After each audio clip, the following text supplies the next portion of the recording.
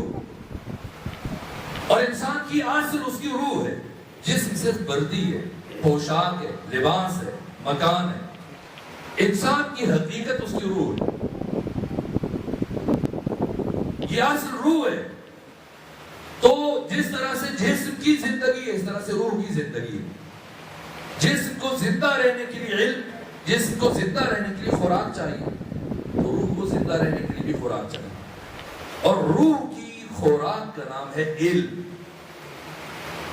اگر روح کو یہ خوراک نہ پہنچے تو آہستہ آہستہ انسان کی روح مر جاتی ہے، اور پھر جب علمی مسائل بیان کیے جائیں تو پھر اس کو بہت اکتاہٹ ہوتی ہے، کیا بولا جا رہی ہے، کیا ہو رہا ہے۔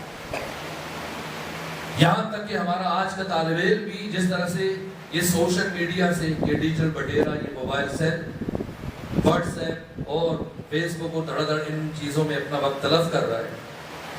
تو خود اس حقیقی زندگی سے مسلسل دور ہوتا جا رہا ہے۔ اب کلاس میں بیٹھا ہے، والدین خوش ہیں مزدوری کر کے بچے کو بھیج رہے اسکول میں، اور بچہ استاد کے سامنے بیٹھا ہے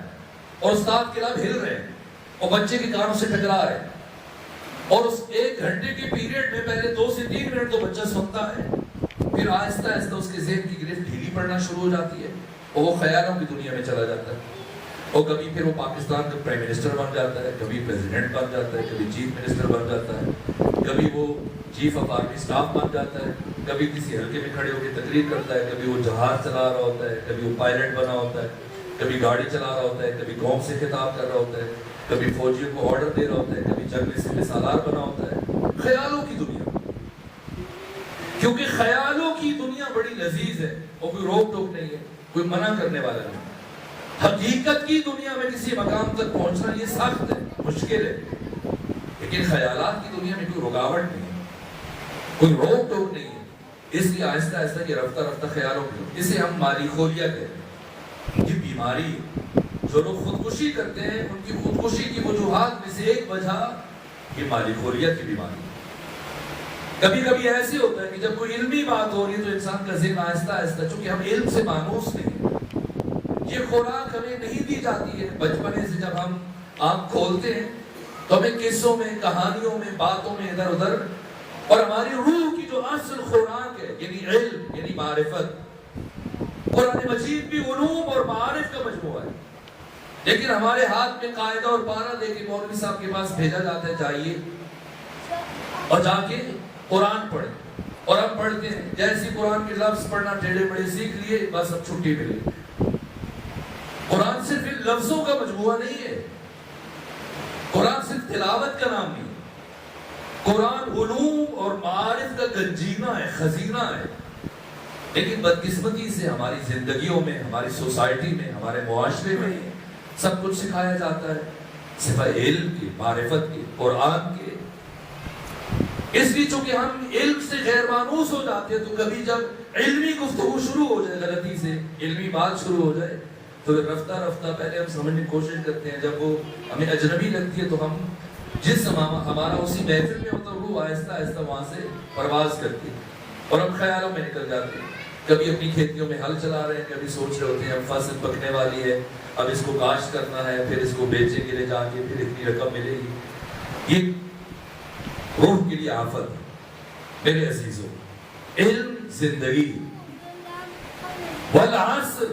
قسم ہے زمانے کی، قسم ہے ڈھلتی ہوئی عمر کی، قسم ہے وقت عصر کی، قسم ہے عصر بعثت کی، قسم ہے قرآن مجید کی۔ ان الانسان لفی خسر، ہر انسان خسارے میں۔ اللہ نے یہ نہیں فرمایا کہ انسان نقصان میں، نہ، فرمایا خسارے میں۔ خسارہ کس چیز میں ہوتا ہے؟ خسارہ ہمیشہ تجارت میں ہوتا ہے۔ آپ میں سے اکثر کاشتکار ہیں لیکن پاس شاید دکاندار بھی بیٹھے ہیں،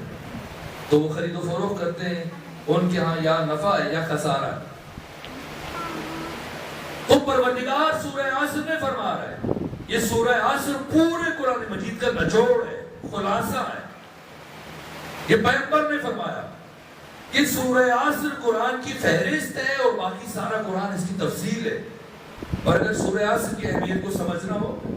تو جب یہ سورہ نازل ہوا تو صحابہ کرام، آپ ایک دوسرے سے ملتے ہیں تو سلام کہتے ہیں، السلام علیکم، دوسرا وعلیکم السلام کہتے ہیں۔ لیکن جب سورہ عصر اترا تو صحابہ کرام جب ملتے تھے تب بھی دونوں ایک دوسرے کو دیکھ کر سورہ عصر کی تلاوت کرتے تھے، اور رخصت ہوتے ہوئے بھی سورہ عصر کی تلاوت کرتے تھے۔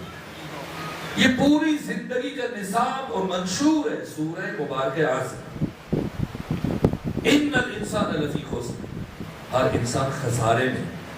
خسارہ کہنا اس کا مطلب یہ کہ اللہ نے انسان کو دنیا کے بازار میں تجارت کے لیے بھیجا، تو تجارت کے لیے راس المال چاہیے، سرمایہ چاہیے، پونجی چاہیے جس سے وہ تجارت کر سکے۔ اگر کسی کے پاس رقم ہی نہیں ہے، کچھ مال و دولت ہی نہیں ہے، تو کس چیز سے وہ تجارت کرے گا؟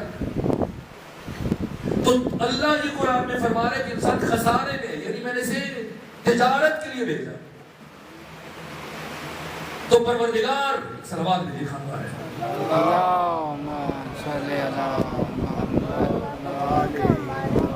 دنیا کے اس بازار میں جب تو نے ہمیں تجارت کے لیے بھیجا ہے تو ہمارے پاس سرمایہ کیا ہے جس سے ہم تجارت کر سکیں؟ تو وہ سرمایہ جس سے انسان اس دنیا کے بازار میں تجارت کرتا ہے اس کا نام ہے عمر، زندگی۔ یہ لمحات، یہ ساعتیں، یہ گھڑیاں، یہ وقت، یہ قیمتی ترین متاع اور سرمایہ انسان کے پاس، یہ اس کی زندگی ہے۔ بچپنے میں نے بھی مسلسل یہی سنا، اور مولوی صاحبان عام طور پر یہی بتاتے ہیں جب وہ نماز کی اہمیت بیان کرتے کہ نماز پڑھو اور نماز کو اہمیت ہو، کیونکہ قبر میں سب سے پہلے نماز سے متعلق سوال ہو۔ لیکن جب میں نے خود قرآن کو پڑھا تو میں نے دیکھا نہ، ایسا نہیں۔ نماز سے متعلق سوال کی بات بہت بعد میں ہے، جب اعمال کی باری آئے گی تو اعمال میں پھر نماز سے متعلق پہلے پوچھا جائے گا۔ قبر میں جانے کے بعد انسان سے سب سے پہلا سوال اس کی زندگی سے متعلق کیا جائے گا، اس کی عمر سے متعلق پوچھا جائے گا کہ بتا یہ لمحات، یہ زندگی، یہ ساعتیں، یہ گھڑیاں، یہ پل، یہ لمحے، یہ شب و روز، دن رات تو نے کہاں گزارے، کیسے گزارے؟ بیٹھکوں میں، چوکوں میں، چوراہوں میں، گلیوں میں، انٹرنیٹ استعمال کر کے، فیس بک استعمال کر کے، واٹس ایپ استعمال کر کے دوستوں اور گلیوں چوراہوں میں تلف کر دیا۔ ایک ایک لمحے سے متعلق سوال کیا جائے۔ انسان کے پاس قیمتی ترین متاع اور قیمتی ترین سرمایہ اس کی زندگی ہے۔ لیکن تعجب ہوتا ہے اگر ہمارے دروازے پر آ کے کوئی فقیر، تندرست، گداگر، مفلوق الحال فرد دستک دے یا گاڑی کے شیشے کو نوک کرے اور ہم سے 10-20 روپے، 40-50 روپے مانگے تو اسے دیتے ہو 10 مرتبہ اس کے چہرے کو دیکھتے ہیں، پتہ نہیں مستحق ہے نہیں ہے، اور وہ سوچ کر جیب میں ہاتھ ڈالتے ہو، پھر اس کو 150 روپے دیتے ہیں۔ سکتا ہے پیسہ انسان کی زندگی میں اچانک بھی آ سکتا ہے، لیکن اگر ہم ساری کوشش کر کے ساری دنیا کا مال صرف کر کے وہ زندگی جو آپ گزار چکے ہیں، اس گزری ہوئی زندگی میں سے اگر کوئی 1 گھنٹہ واپس لانا چاہے لا سکتا ہے؟ نہیں۔ قیمتی ترین متاع وقت ہے۔ پیسہ دیتے ہو ہمارے ہاتھ نہیں کانپتے، ہم پریشان نہیں ہوتے، لیکن اگر کسی کے ساتھ بیٹھنا پڑ جائے گھنٹوں بیٹھے رہیں گے اور وقت تلف کریں گے اپنی زندگی، وہ لمحات جو کبھی ہمیں واپس نہیں ملے، در حالی کہ ہمارے پاس قیمتی ترین متاع اور سرمایہ یہ وقت ہے۔ اور علی ابن ابی طالب علیہ السلام فرماتے ہیں انسان تمہارے نفس کی کم از کم قیمت جنت ہے، اس سے کم پہ خود کو نہ بیچنا۔ قیامت کے دن حتیٰ قبر میں انسان سے اس کے ایک ہی لمحے سے متعلق سوال کیا جائے گا۔ خود علی ابن ابی طالب علیہ السلام جو انسانوں کے مرشد ہیں، معلم ہیں، رہبر ہیں، ہمیں کامل بنانے کے لیے آئے، خود انسان ہے، کامل بھی ہے، مکمل بھی ہے، تو دوسروں کو کامل بنانے کے لیے آئے۔ ایک مرتبہ کپڑا دیا، ایسے پارچہ دیا درزی، قمیص تیار کرنے کے لیے، کرتے کے لیے۔ تو جب درزی نے کرتا تیار کیا تو اس نے خواہش کی امیر المومنین اگر یہ پہن کے دکھا دیں، میری دکان میں گوشہ ہے، آپ اس کو لباس اپنا بدل کے دکھا سکتے ہیں، پورا ہو، چھوٹا بڑا نہ ہو۔ اس درزی کی خواہش کے احترام میں امیر المومنین نے وہ کرتا پہن لیا،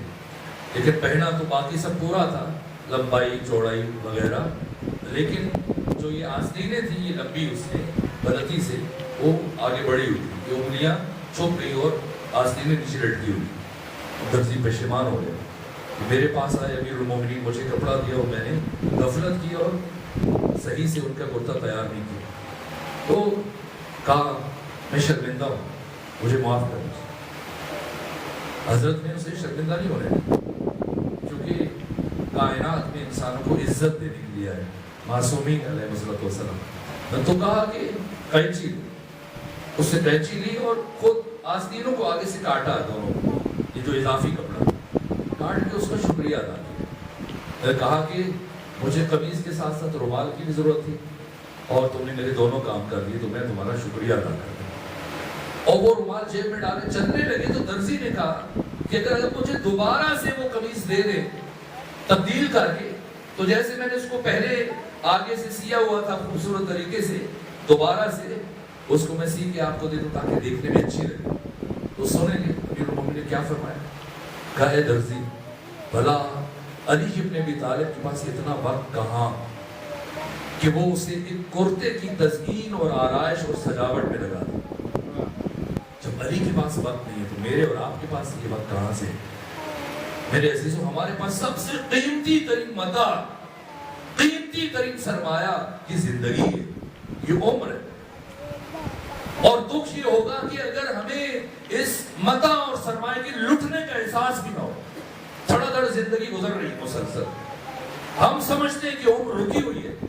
اور اچانک سے انسان کی موت ہوتی ہے 30 سال بعد، 40 سال، 50 سال، 60 سال کے بعد دھلیال کی مسجد سے، امام بارگاہ سے ایک منادی ندا دیتا ہے فلاں شخص کا انتقال ہو گیا، اور آپ ایک دوسرے سے چہرے گوئیاں شروع کرتے ہیں، وہ تو ٹھیک تھا، 30-40 عمر تھی، جوان تھا ابھی، یہ کیا ہوا اچانک مر گیا؟ نہ، کوئی بھی انسان اچانک نہیں مرتا ہے، یہ ہم سمجھتے ہیں کہ وہ اچانک مرتا ہے، اسے مرتے مرتے 40 سال لگے ہیں۔ یہ جو آپ کہہ رہے ہیں 40 سال کی عمر تھی، ابھی تو جوان تھا، اچانک مر گئے، نہ، اچانک نہیں مرا۔ ہر سانس جو انسان لے رہا ہے، ناظر البلاغہ کے 74 نمبر جملے میں علی ابن ابی طالب علیہ السلام فرما رہے ہیں کہ ہر نفس اور ہر سانس انسان کی موت کی بھیانک وادی کی طرف ایک قدم ہے۔ جیسے جیسے ہماری زندگی کے لمحات گزر رہے ہیں، انسان مر رہا ہے مسلسل، جیسا فانی بدایونی نے کہا کہ ہر نفس عمر گزشتہ کی ہے، میت فانی، زندگی نام ہے مر مر کے جیے جانے کا۔ جو بھی انسان کی سانس وہ لے رہا ہے، یہ موت کی وادی کی طرف بڑھ رہا ہے، وہ پل اس کے پاس ختم ہو گئے، یہ گنی چنی دھڑکنیں ہیں۔ جب دنیا میں آتا ہے اور دل دھڑکنا شروع کرتا ہے، تو دل کی دھڑکن شروع ہونے سے لے کے دل کی دھڑکن بند ہونے تک یہ گنی چنی دھڑکنیں جیسی تمام ہوں گی، اس کی موت ہوگی۔ اور انسان مسلسل مر رہا ہے، تدریجاً مر رہا ہے، ایسا نہیں کہ دفعتاً اچانک سے مرے گا، اور خدا کرے کہ یہ موت ہو، خودکشی نہ ہو۔ ہم سمجھتے ہیں خودکشی صرف یہ ہوتی ہے کہ انسان خود کو گولی مار لے یا زہر کا جام پی لے یا چلتی ہوئی گاڑی کے سامنے آ جائے یا کسی بلند عمارت سے زمین پہ چھلانگ لگائے، نہ، جو انسان اپنی عمر، زندگی، حیات تلف کر رہا ہے، ضائع کر رہا ہے، برباد کر رہا ہے، وہ مسلسل خود کو قتل کر رہا ہے، خود کو برباد کر رہا ہے، اور قیامت کے دن پتہ چلے گا کہ اس نے کیا نقصان کیا۔ یہ عمر، یہ زندگی، یہ ساعتیں، یہ مسلسل انسان کا یہ وقت گزر رہا ہے۔ صاحب تفسیر کبیر امام فخر الدین رازی فرماتے ہیں کہ ان الانسان لفی خسر، میں نے اس آیت کی تفسیر پہلی مرتبہ تب سمجھی جب میں نے بازار میں ایک بوڑھے شخص کو دیکھا جو برف بیچ رہا تھا، اور چونکہ موسم اچانک سے ٹھنڈا ہو گیا تھا، گرمی ختم ہو گئی تھی، اور اب اس سے کوئی برف خرید نہیں رہا تھا، اور نہ خریدنے کی وجہ سے اس کی برف مسلسل پگھل رہی تھی، اور وہ پریشان تھا، اور اس کی پریشانی بڑھ رہی تھی کہ اگر برف نہ بکی تو گھر میں کیا لے کے جاؤں گا، بچوں کو کیا کھلاؤں گا۔ یہاں تک کہ آہستہ آہستہ وہ پریشانی اس کی بڑھی اور اس نے رونا شروع کیا، اور لوگوں سے، اہل بازار سے کہنا شروع کیا ارحموا من یذوب راس مالہ، اے بازار والوں اس شخص پر رحم کرو جس کا سرمایہ اور راس المال مسلسل پگھل رہا ہے اور ضائع ہو رہا ہے۔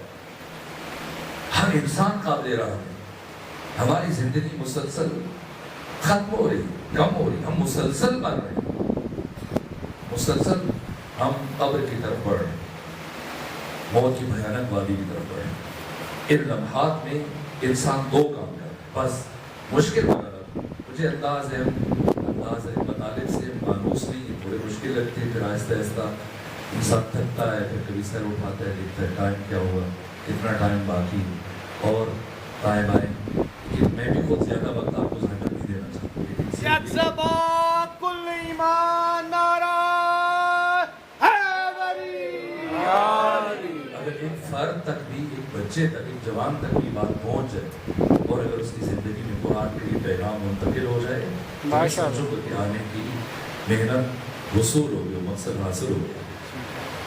رہبر اکرم اسلام نے حضرت ابو ذر اپنے صحابی سے فرمایا، اے ابو ذر، اگر تمہارے ذریعے سے ایک انسان کی ہدایت ہو جائے تو جو کچھ زمین پر ہے اور آسمانوں میں، تمہارا اس شخص کی تمہارے وسیلے سے ہدایت ان سب سے بڑا پڑھ کر اس کا اجر رکھتا ہے۔ بس مجھے سے اب میں آخری بات کرتا ہوں آپ سے، تو انتظار کروں گا آنے والے تشریف لائیں تو میں آپ کی ضرورت تمام کر دوں۔ ہر انسان، ہم جو پیدا ہوئے، اللہ نے ہمیں دنیا کے بازار میں تجارت کے لیے بھیجا، اور ہمارے پاس سرمایہ عمر، یہ وہ سرمایہ ہے اور راس المال ہے جس سے ہم نے اللہ کے ساتھ تجارت کرنی، اللہ کی مشیت کو خریدنا ہے، اللہ کی رضا کو خریدنا ہے، خود اللہ کی معرفت حاصل کرنی۔ خدا نہ کرے ہماری زندگی کے لمحات تلف ہو جائیں۔ سب سے بڑا مشکل حساب، مال سے زیادہ مشکل حساب، عبادات سے زیادہ مشکل حساب ہماری زندگی سے متعلق، وقت سے متعلق۔ میں کئی مرتبہ بزرگان کے ساتھ، بوڑھے افراد کے ساتھ بیٹھنے کا موقع ملے تو میں اکثر پوچھتا ہوں کہ اپنی زندگی کے تجربات بتائیں، کیسی زندگی گزری؟ تو اکثر سفید ریش بزرگان کی زبان سے میں نے یہ سنا، کہا ہمیں تو پتہ ہی نہیں چلا، کل گلیوں میں کھیل رہے تھے اور آج بوڑھے ہو، قافلے عمر چے قدر صدی بھی گزر، چاہے ہم اپنی داڑھی کو سیاہ کرتے رہے، بار بار خضاب کرتے رہے، خود کو جوان نہ، یہ سفید بال جب انسان کے چہرے پہ آ جائیں تو یہ پیغام ہوتا ہے کہ ہوشیار ہو جاؤ، وقت بہت تیزی سے گزر رہا ہے، انسان مسلسل پر بس ان لمحات میں زندگی جو اللہ نے ہمیں نعمت دی ہے، اس میں ہم مسلسل دو حالتوں سے گزر رہے ہیں۔ یہ آخری بات ہے، ایک اب یہ بھی تھوڑی سی مشکل ہے، لیکن جب مشکل کشا کے دربار میں آ جائے پھر کوئی چیز مشکل نہیں رہنی چاہیے۔ ایک ہم حالت سیر میں سین سے، اور ایک ہم حالت سویر میں، یہ قرآنی منطق۔ ہر انسان سیر بھی کر رہا ہے اور سویر بھی کر رہا ہے۔ سیر سین سے یعنی ہر انسان رکا ہوا نہیں، یا بلندی کی طرف جا رہا ہے، یا پستی کی طرف جا رہا ہے، یا اونچائی کی طرف سفر کر رہا ہے، یا پستی کی طرف جا رہا ہے، گر رہا ہے مسلسل، رکا ہوا نہیں، جیسے امام صادق نے فرمایا۔ امام نے فرمایا ان اللہ تعالی خلق الملائکہ، اللہ نے فرشتوں کو پیدا کیا، وَرَكَّبَ فِيهَا الْعَقْلِ، اور اللہ نے فرشتوں کے اندر صرف خالص عقل رکھی، فرشتوں میں صرف عقل ہے، کوئی خواہش نہیں۔ ثُمَّ خَلَقَ الْبَهَائِمَ، پھر اللہ نے جانوروں کو پیدا کیا، چوپاؤں کو، وَرَكَّبَ فِيهَا الشَّهْوَةَ، ان کے اندر خواہشات بنی، ثُمَّ خَلَقَ بَنِي آدَمَ، پھر اللہ نے انسانوں کو خلق کیا، وَرَكَّبَ فِيهِمُ الْعَقْلَ وَالشَّهْوَةَ، تو اللہ نے انسانوں کے اندر عقل کو بھی رکھ دیا اور خواہشات کو بھی رکھ دیا، وہ چیز بھی رکھی ہمارے اندر جو فرشتوں کے اندر رکھی تھی، اور وہ چیز بھی رکھی جو حیوانات کے اندر رکھی تھی۔ اس کے بعد قانون دیا امام صادق نے، فرمایا من غلب عقلہ علی شہوتہ وهو اعلی من الملائکہ، جو انسان اپنی عقل کو اپنی خواہشوں پر غالب کر دے، اپنے نفس پر غالب کر دے، وہ اعلی من الملائکہ، یہ فرشتوں سے بھی افضل ہو جاتا ہے۔ آپ کہتے ہیں کہ فلاں تو فرشتہ صفت ہے، ہاں فرشتوں گزرگاہ سے گزر کے بہت آگے چلا جائے۔ وَمَنْ غَلَّبَ شَهْوَتَهُ عَلَىٰ عَقْلِهِ، جو انسان اپنی خواہشوں کو عقل پر غالب کر دے، وہ أَدْنَىٰ مِنَ الْبَهَائِمِ، وہ تو ان جانوروں سے، سور سے، کتے سے، خنزیر سے، ان سے بھی بدتر ہو جاتا ہے۔ انسان رکا ہوا نہیں، مسلسل پرواز کر رہا ہے، یا بلندی کی طرف یا پھر پستی کی طرف گر رہا ہے۔ قیامت کے دن پتہ چلے گا کہ اس نے خود کو کیسا بنایا، ایک تو حالت سیر میں، دوسرا حالت سویر، سواد سے، جس کا مطلب ہے ہونا۔ آپ کی تو ریاض میں مجھے نہیں معلوم کوئی کمہار رہتا یا نہیں رہتا، یہ جو مٹی کے برتن بناتے ہیں، لیکن آپ نے دیکھا ہوگا اپنی زندگی میں مٹی کے برتن کیسے بنتے ہیں۔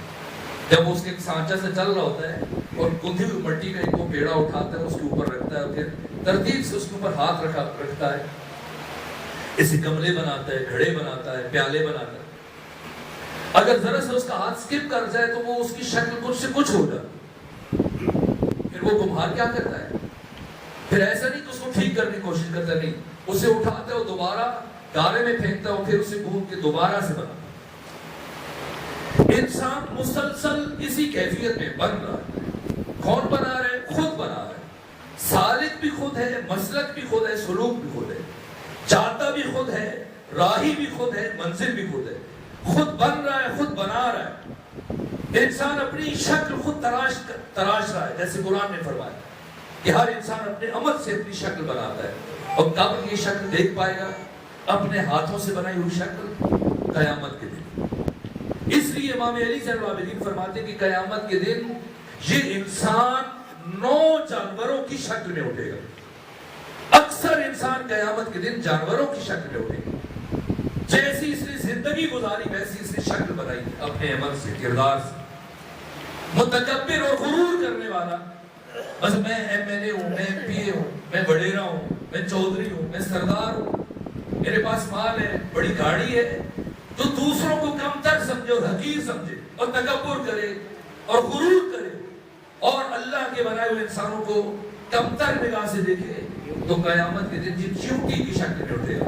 سید سجاد علی زین العابدین امام حسین کے فرزند بتا